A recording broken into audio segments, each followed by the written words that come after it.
Akhirnya tuh ada suatu momen si cowok yang jadi pelanggan spa itu ke toilet dan nitipin telepon genggamnya ke terapis itu. Alhasil si terapis yang inisialnya N ngemanfaatin momen itu dan ngegrogotin tuh isi tabungan dari pelanggannya secara bertahap. Aksi pertamanya nih, si pelaku transfer uang senilai yang pertama tuh 5 juta rupiah dari rekening korbannya. Ngerasa aksinya aman, si pelaku tuh terus-terusan nguras. Yang kedua, ini tuh nilainya 20 juta rupiah. Jumlahnya ningkat. Masih nggak ketahuan nih, dia terus lakuin transaksi. Nilainya ningkat lagi. 50 juta rupiah bos. Gila, udah 5 juta, 20 ke 50 juta. Nilainya terus bertahap, bertingkat terus.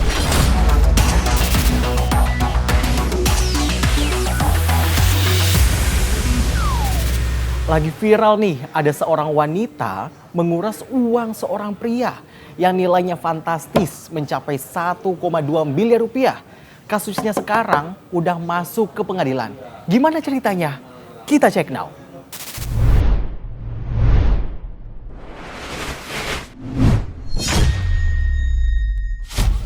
Jadi ada seorang terapis spa di Surabaya, Jawa Timur yang diduga tuh nguras uang pelanggan hingga 1,2 miliar rupiah. Kasus ini bermula saat korban yang merupakan pelanggan spa mulai curiga, kok uang di rekeningnya ini terus berkurang ya? Jumlahnya gede pula. Padahal si korban ngerasa nggak pernah ngelakuin transaksi itu. Korbannya ini adalah seorang pria. Kita sebut aja nih inisialnya tuh TS. Si lelaki ini ternyata udah sering bolak-balik ke tempat spa alias udah langganan. Saking seringnya ke tempat itu, si pria ini minta kalau terapisnya itu si N. Jadi ya udah akrab banget sama si N ini. Karena udah langganan, udah sering ketemu sama si N ini, cewek yang jadi terapis itu, akhirnya tuh ada suatu momen si cowok yang jadi pelanggan spa itu ke toilet dan nitipin telepon genggamnya ke terapis itu. Alhasil, si terapis yang inisialnya N ngemanfaatin momen itu dan ngegrogotin tuh isi tabungan dari pelanggannya secara bertahap.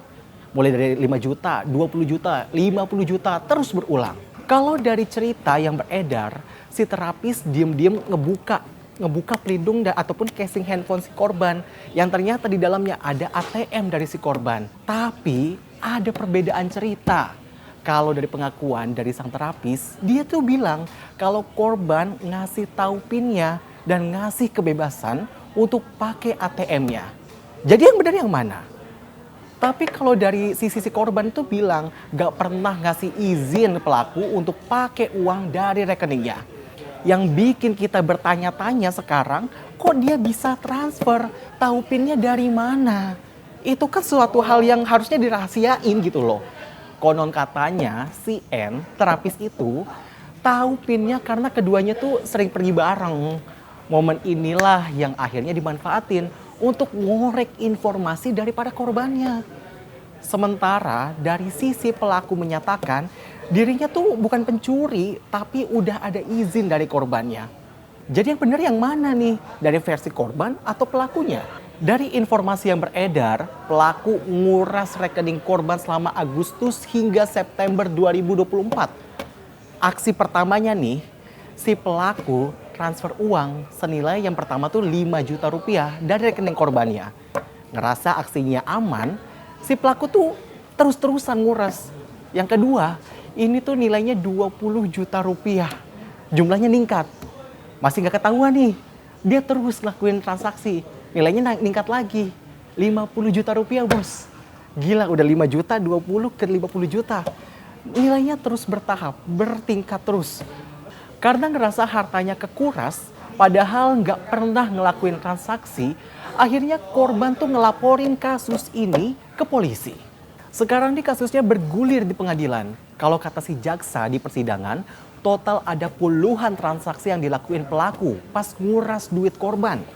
Yang bikin geleng-geleng duitnya si korban dipakai untuk bergaya hidup mewah. Jaksa bilang uangnya dipakai beli emas, nginep di hotel, hingga memenuhi kebutuhan pribadi dari si pelaku itu. Lagi-lagi pelaku tuh bilang kalau dirinya tuh nggak mencuri. Sang terapis bilang kalau kasus ini tuh mencuat karena adanya konflik dalam hubungan mereka. Luar biasa ini ya, kita lihat aja deh langsung kayak gimana. Bisa dikualifikasi sebagai mencuri ATM-nya juga sebenarnya, iya kan? Mencuri ATM-nya dan mencuri password dan mencuri uangnya juga gitu.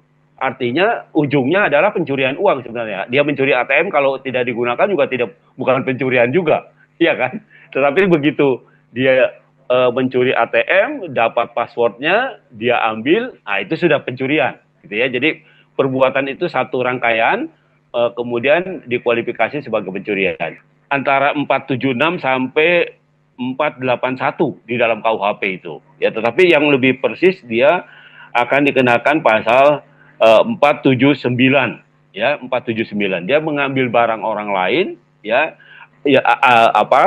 di dalam satu rumah gitu. Artinya dia bukan mengambil di jalanan atau di tempat-tempat lain, tetapi di dalam satu ruangan, dalam hal ini ATM itu ya, di dalam satu ruangan, meskipun ATM juga bukan rumah bentuknya, tapi dia menyerupai rumah juga kan, artinya ada ada lokasinya tersendiri. Nah, maka dia dalam konteks itu ancaman hukumannya adalah 12 tahun.